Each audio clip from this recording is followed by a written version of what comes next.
Hello YouTube, you are watching Captain Right with the NOA, and today we are talking about the video game Left Alive. Is it any good or is it as bad as they say?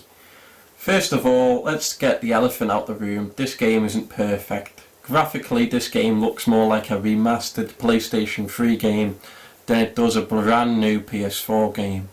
It's not the best graphically. The mechanics in the game feel quite dated and clunky, and the AI aren't very smart. There's a lot of times where the stealth is just kind of forgotten. Like in the early parts of the game, it plays like a survival horror game almost, where you're, got very little supplies, you've got a tiny backpack so you can't carry much. You've got to be careful what you use and stuff like that. So the beginning of this game is really hard. You don't have a lot of room in your backpack to carry things. You don't have a lot of weapons. You only have like a pistol and a few like crafty items to throw around.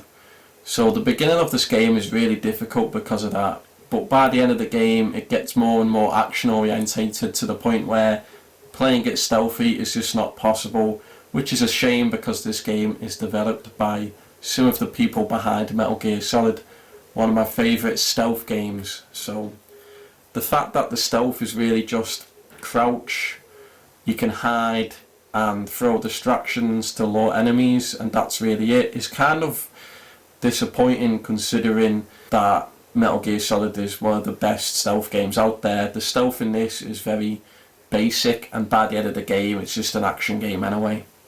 But now that I've got all those negatives out the way, I have to admit I did have a good time playing Left Alive, because the game is essentially split up into two styles, right? Where most of the time you're on the ground sneaking about or shooting enemies, and then the second style of gameplay is when you get in these giant mechs called Wanzers and the game just turns into something else entirely.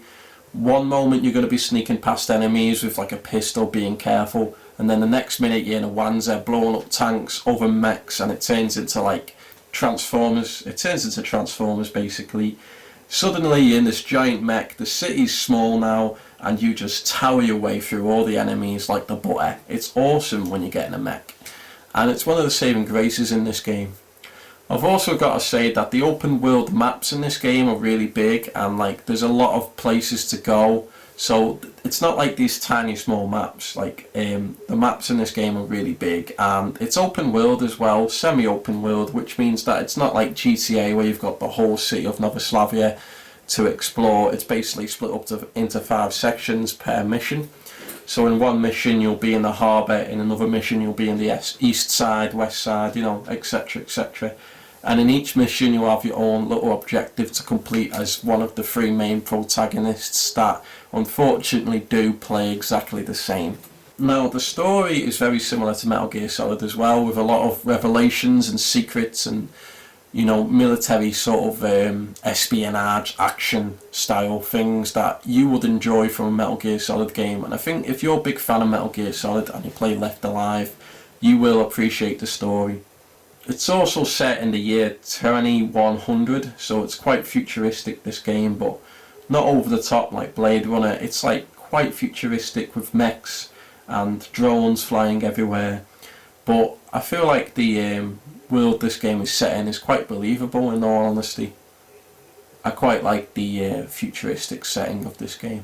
The game is also quite long. It's not a short game, It took me 21 hours to complete the game just once, and the reason I say just once is because this game essentially has very light RPG mechanics. I wouldn't say it's a full-on RPG game, but there's like choices to be made throughout the story, and unfortunately there aren't different endings, but what you do get is that when you complete the game you'll get like a credit cards where the game tells you what you've done and how it affected the story, what happened to the characters after the story.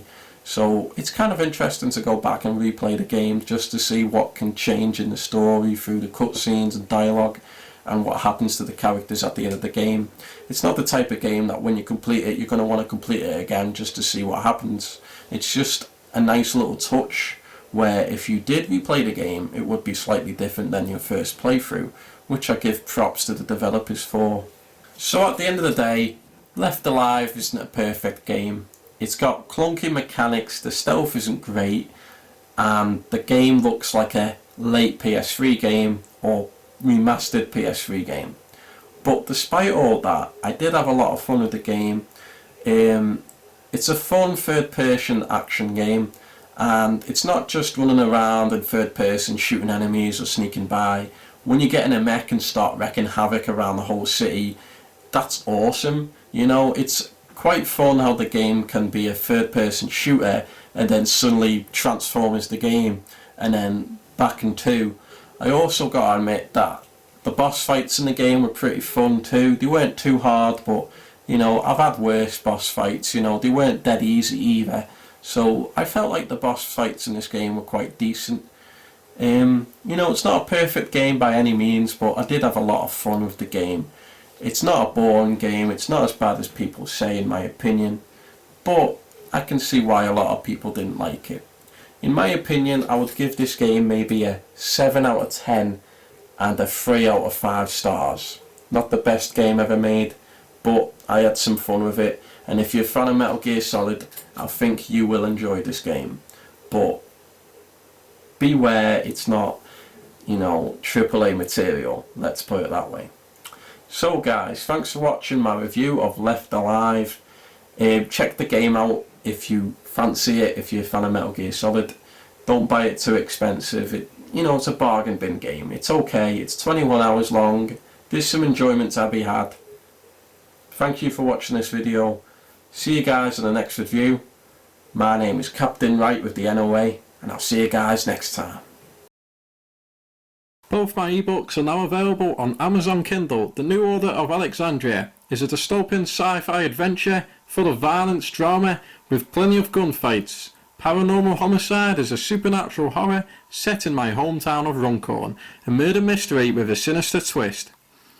Both of my books are 18+, so you never miss out on the dark and gritty details. Don't forget to follow our Facebook page, The New Order of Alexandria, for everything NOA.